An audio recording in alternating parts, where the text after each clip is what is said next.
Hello കൂട്ടുകാരെ, ചന്ദ്രകാന്തം സീരിയലിൻ്റെ latest promo റിവ്യൂയിലേക്ക് എല്ലാവർക്കും സ്വാഗതം.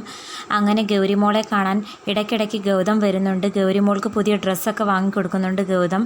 അപ്പോൾ നന്ദ ചോദിക്കുന്നു, എൻ്റെ മോൾക്ക് എന്തിനാണ് ഇങ്ങനെ ഡ്രസ്സൊക്കെ വാങ്ങിക്കൊടുക്കുന്നതെന്ന്. ഗൗതം പറയുന്നു, എൻ്റെ മോൾക്ക് ഡ്രസ്സ് വാങ്ങിക്കൊടുക്കാനുള്ള അവകാശം എനിക്കുണ്ട്, അതിന് നിൻ്റെ അനുവാദം വേണ്ടെന്ന് പറയുന്നുണ്ട്. ഗൗതത്തിന് ഗൗരിമോളെ വേണം, എന്നാൽ നന്ദയെ വേണ്ട എന്നുള്ളൊരു ആറ്റിറ്റ്യൂഡാണ് ഗൗതത്തിനിപ്പോൾ. ഗൗതം ഗൗരിമോൾക്ക് വാങ്ങിക്കൊടുത്ത പുതിയ ഉടുപ്പൊക്കെ ഇടിയിച്ച് ഗൗരിമോളെ നന്ദിവരത്തിലേക്ക് കൊണ്ടുവരുന്നുണ്ട്. ലക്ഷ്മിയമ്മ നിലവിളക്കൊക്കെ എടുത്താണ് ഗൗരിമോളെ സ്വീകരിക്കുന്നത്. ഇത് പിങ്കിക്ക് അത്രയ്ക്ക് ഇഷ്ടപ്പെടുന്നൊന്നുമില്ല. കാരണം ഇതെങ്ങനെ പോയാലും ഇതിൻ്റെ അവസാനം എന്തായാലും തനിക്കെതിരെയുള്ളതായിരിക്കും എന്നുള്ളൊരു ബോധം പിങ്കിക്കുണ്ട്. അത് പിങ്കിക്ക് നല്ലതുപോലെ മനസ്സിലാകുകയും ചെയ്യുന്നുണ്ട്. ഇതേ സമയം നന്ദയ്ക്ക് ആശങ്കയുണ്ട്, ഇനി എങ്ങനെയായി തീരും കാര്യങ്ങളെന്നാലോചിച്ച്. ഗൗതം മറ്റൊരു കല്യാണമൊക്കെ കഴിച്ച് ഒരു കുഞ്ഞുമായി ജീവിക്കുന്നു. അവർക്കിടയിലേക്ക് നന്ദയ്ക്ക് കടന്നു ചെല്ലാൻ നന്ദയ്ക്ക് താല്പര്യമൊന്നുമില്ല. എന്നാൽ ഗൗതത്തിൻ്റെ മകളാണ് ഗൗരിമോളെന്ന് അറിഞ്ഞപ്പോൾ മുതൽ ഗൗതത്തിന് ഗൗരിമോളെ കാണാതിരിക്കാനും വയ്യ.